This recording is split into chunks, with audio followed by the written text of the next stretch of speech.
Okay, folks, so we opened the part that I provided you as an example. And here is a part which is a dump solid. As you can see, it doesn't have anything in parametric tree. And let's say that we want to, and it consists of a one solid body, which is important. It may be a 3D scan part or part from some non-parametric CAD or 3D modeler. And the question is, how can I modify this part? Let's say I want to remove all the holes. Well, the only way to do this is direct modeling by deleting and replacing the face. So if I go on a surfaces, there is an option which says delete face. I will click on a delete face, and I'm going to individually remove all the faces that I don't need and replace them, and just then stitch the surfaces, the remaining surfaces. So let's say I want to get rid of all of these holes. I will get rid of all of the faces that I don't like, so that I don't need.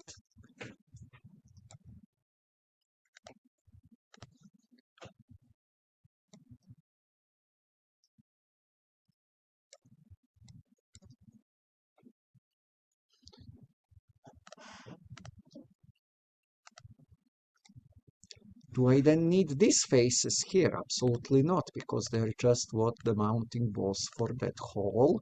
But I will need to delete all of them in order for this to work. And I'm going to change the holes also here. I'm going to delete this and this. And I'm going to delete this face. Is that supposed to use the proceed with feature recognition? No, no, no.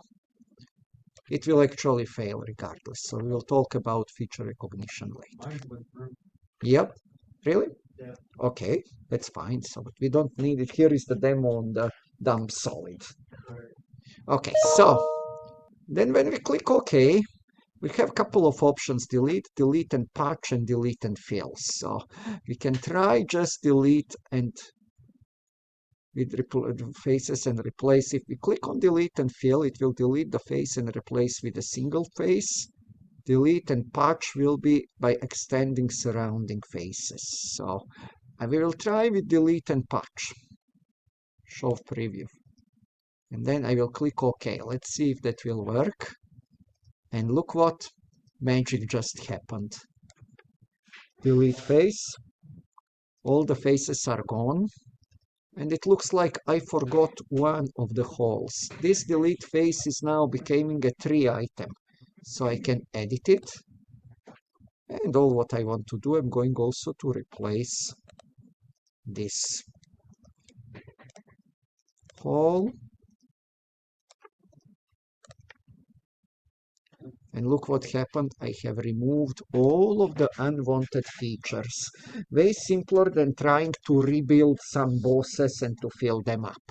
Now, this stayed a solid body because we were able to patch it. However, let's see something else. If I go to this delete face, and if I didn't want to, sometimes you cannot do automatically delete and patch. If I unclick this and choose just delete, let's see what will happen. In that case, my solid body is converted to the one surface body. Now, this is a more generic case. What I will now need to do, I will need to go to every single hole that I have left and to fill with a surface, and it will be a filled surface, and I will use the filled surface, let's say, at the edge. And look what happened now. We have two surface bodies. Once I fill all of the surfaces, I will have to fill also at the bottom, don't forget. So, and once I will fill all the surfaces manually, then I will need to stitch them together into a solid model, what is a much more work. So and you will do this only if this automation process delete and patch or delete and fill does not work. If it works, we always use these two options. So that's an example of our most commonly used solid the direct modeling features of the solid modeling.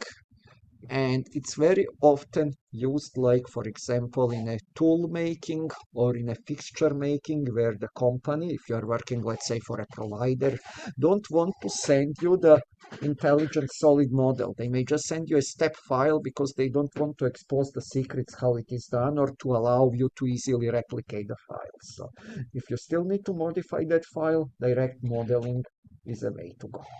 Okay, so let's do this now by yourself.